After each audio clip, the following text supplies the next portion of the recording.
Hi guys. So today I'm gonna be making a bench out of mud and old tires and trash and stuff. And I've already started a little bit, but I realized this is actually gonna it's a multi-step process. So I want to make a YouTube video about it. So I'll show you what I've got so far. So this is kind of what it looks like right now. I mean, it looks like trash. I made these stairs about 2 weeks ago. But what I'm doing right now is that I'm putting 2 tires, which is the perfect height, even though it might not seem like it right now. And this is full of like construction waste that I made from some other stuff. It's filled with construction waste, just like this.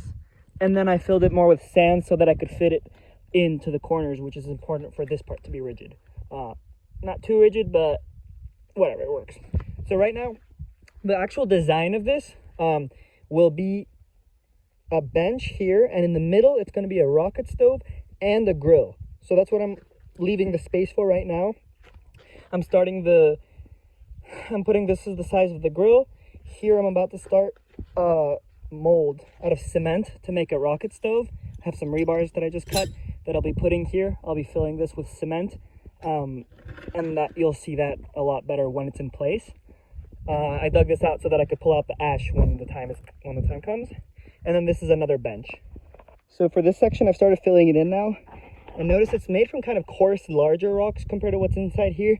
And it's because there's tons of air bubbles all over for insulation purposes. Same reason why I'm putting bottles.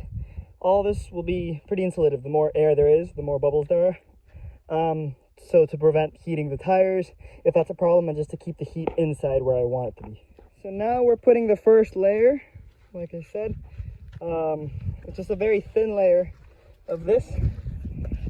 And tomorrow we'll be doing the other layer. Okay, so we just put the second layer on right now, which is the straw and the mud one, on the first 2 tires and the trash place and the cooking area. And we still have that one. So that's what the first layer looks like. This is the second layer. The layer after this one will be cement. But this is how most of it is. Okay, so I took the rocks out, and now I'm going to put this in a very form-fitting way around the whole thing. This is so that the cement sticks on it nicer. And I'll just do that real quick and show you. So quick update, I realized that trying to make the fence reinforcing wrap around everything very uniformly and perfect is very difficult because it's about topology, because it bends too much, it goes all over the place, it's not very easy to make. And so I'm just going to leave some of the fencing, whereas most of the concrete will go directly on the mud, which is fine because last year's project was done that way too, and it's held up nicely. All right, so here's the step where I made the cement, and I've already put it on most of it. Pretty much what I'm doing, the lighting is not great right now, but pretty much what I'm doing is I'm just applying it on it, throwing it by the handful, and then just putting it over through my hand. With my hand, you can't really see the rocks very well right now because they're kind of covered in the cement, but when it dries, it'll be more dusty like this. But yeah, so I'm just covering it, and then you can kind of see what it looks like when I first throw it on and apply it like this, but then I go over it with a sponge, which makes it a little bit of lighter. It makes it a bit smoother, which is, it's gonna end up looking kind of like this texture, or kind of like this texture, which I like, and it kind of fits everything. But I just let it dry semi. Maybe I let it dry for about, I don't know, like 5 minutes. And when it's 5 minutes-ish dried, then I could go over it with a sponge. I think tomorrow I'm gonna do the rest of this, which I'll try to film how I actually do the stone part of it, because it's a little tricky, especially getting the little edges, but it's looking okay so far. Okay, I'll show you the strategy of how I put these stones in. So what I do is first I place them out before when they're dry, and then let's say I want this one. Now I'm going to decide to put the cement on this one and this one. So I put this one here, kind of remember where they are. Then on the cob, I'm doing this one-handed, so it's a little difficult. On the cob, I wet it a little bit, not too much.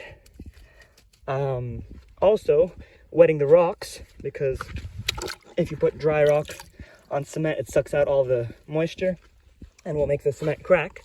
So then I take my cement and I just put it in this area like this, a bit more, doesn't matter if it's too much or whatever, like this. And then I kind of put where it was. So this was here, and I just push it down, kind of like this.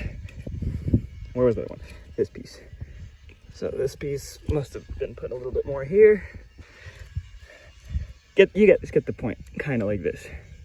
And that's how it's done. And so I did that for all of them, and now you're seeing it's not like pretty, but it's still drying a little bit. And before it dries too much, I'm gonna go in with the sponge and make it all flush, kind of like I did with this one.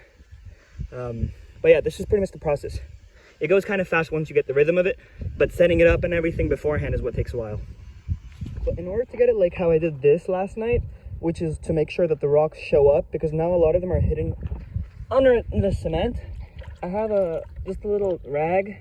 I wet it, and then, sorry, it's again one hand. So I go over to make sure that I know where it is, kind of. I try to mark the borders. These little things will fall off later. When they dry, it's okay.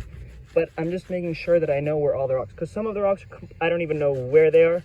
And if I leave it too much, then they'll kind of be hidden forever, and it'll be very hard to get off later. But that's what I do, and once I do this for everything, it'll end up looking like this. Okay, so now came the time to actually paint it. I'm just doing that with lime wash. Here's what it looks like. This is my lime wash, which is literally just lime mixed with water. And it looks kind of ugly right now, but that's because I just did it and it's wet. But it's going to dry pretty nice like this, because it's actually a chemical reaction that happens. It hardens with carbon dioxide, and it's going to turn white.